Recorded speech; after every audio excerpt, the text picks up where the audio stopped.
কিন্তু নিম্নকক্ষে পিআর নিয়ে কোনো আলোচনা আমাদের জাতীয় ঐকমত্য কমিশনে ছিল না, কোনো এজেন্ডায় ছিল না, টেবিলে ছিল না। তো সুতরাং এ বিষয়ে আমি কোনো এখানে বক্তব্য দিতে চাই না। পিআর এর বক্তব্য, মাঠের বক্তব্য মাঠেই দেয়া হবে। আবহাওয়া বিরাজমান, নির্বাচনী আমেজ, জনগণ সবাই নির্বাচনমুখী হয়ে গিয়েছে, প্রার্থীরা জনসংযোগ করছে।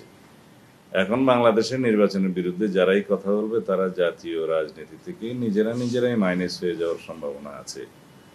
সরকারের তরফ থেকেও নেই, নির্বাচন কমিশনের তরফ থেকেও নেই, আমাদের তরফ থেকে তো না থাকারই কথা। আমরা তো আরো আগেই নির্বাচন চেয়েছিলাম। তো এই নির্বাচন অনুষ্ঠান সম্পর্কে দুই একটি রাজনৈতিক দল বিভিন্ন রকমের বক্তব্যের মধ্য দিয়ে একটু বিভ্রান্তি ছড়ানোর চেষ্টা করছে, সেটা দৃশ্যমান। তবে সেটা রাজনৈতিক কৌশল হিসেবে নির্বাচনের সময় বিভিন্ন রাজনৈতিক দল বিভিন্ন রকমের কৌশল অবলম্বন করে থাকতে পারে, এটা তার অংশ হতে পারে। ফেব্রুয়ারির প্রথমার্ধে, রমজান শুরুর এক সপ্তাহ আগে ইনশাআল্লাহ বাংলাদেশে আগামী জাতীয় সংসদ নির্বাচন অনুষ্ঠিত হবে, এ বিষয়ে কোনো সংশয় সন্দেহ নেই। আমাদের নির্বাচনে জোট হওয়ার কোনো সম্ভাবনা নেই। অন্যান্য দলের ক্ষেত্রে যুগপৎ আন্দোলনে যারা আমাদের সাথে সঙ্গী ছিলেন তাদের সাথে আমাদের প্রতিশ্রুতি আছে, তাদেরকে সাথে নিয়ে আমরা নির্বাচন করব। এমনকি আগামী দিনে যদি আমরা সরকার গঠনের সুযোগ পাই, তারাও সরকারের অংশ হিসেবে থাকবেন। আরেকটা বিষয় হচ্ছে, অন্যান্য রাজনৈতিক দলের ক্ষেত্রে জোটের মধ্যে আমরা আনবো কিনা নির্বাচনী জোটে, সেখানে আমরা বলেছি যে বেশ কয়েকটি ইসলামী দলের সাথে আমাদের আলোচনা আছে, আলোচনা চলছে, যারা বাংলাদেশের একটা বিশাল জনগোষ্ঠীর প্রতিনিধিত্ব করে। আর বাংলাদেশের মানুষের প্রতি আমাদের একটা বিশ্বাস এবং আস্থা আছে যে জাতীয়তাবাদী দলের আদর্শ হিসেবে আমরা ইসলামী মূল্যবোধে বিশ্বাস করি।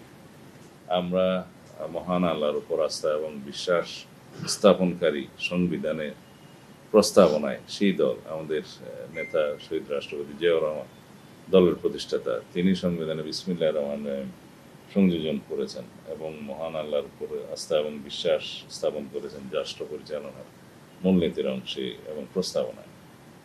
তো সেই ক্ষেত্রে আমরা ইসলামী ঘরানার বেশ কিছু দলের সাথে আমাদের আলাপ আলোচনা আছে, তারা আমাদের সাথে জুটে আসতে পারেন। তবে সেই সিদ্ধান্ত এখনো চূড়ান্ত হয়নি, সেটার জন্য আমাদের অপেক্ষা করতে হবে। এর বাইরে অন্যান্য যে কোনো গণতান্ত্রিক রাজনৈতিক দল যারা ফ্যাসিবাদ বিরোধী রাজনৈতিক আন্দোলনে ছিল, গণতান্ত্রিক আন্দোলনে ছিল, তাদের মধ্যে যদি কেউ কেউ আমাদের জোটে অন্তর্ভুক্ত হয়, সেটা পরবর্তীতে দেখার জন্য অপেক্ষা করতে হবে। নির্বাচনী কৌশল হিসাবে আমরা জোটের গঠনের ক্ষেত্রে কি কি কৌশল অবলম্বন করব, সেটা সবকিছুই এখনো খোলাসা করে বলার সময় আসে। জনপ্রত্যাশার বিরুদ্ধে যে কোনো দল এই নির্বাচনে অংশগ্রহণ থেকে বিরত থাকবে, সেটা খুব স্বাভাবিকভাবে এদেশের জনগণ নিবে না। কোনো যৌক্তিক কারণ যদি থাকে, তারা সেটা সংশ্লিষ্ট সকল কর্তৃপক্ষের সাথে আলোচনা করতে পারে। অন্তর্বর্তীকালীন সরকার, নির্বাচন কমিশন, জাতীয় ঐকমত্য কমিশন, এমনকি মাঠেও তারা তাদের সে বক্তব্য দিতে পারে। কিন্তু আগামীর নির্বাচন যারা বয়কট করবে বিভিন্ন ঠুনকো বাহানায়, তারা বাংলাদেশের জাতীয় রাজনীতি থেকে ভবিষ্যতে নিজেরাই মাইনাস হয়ে যাওয়ার একটা সম্ভাবনা থাকবে।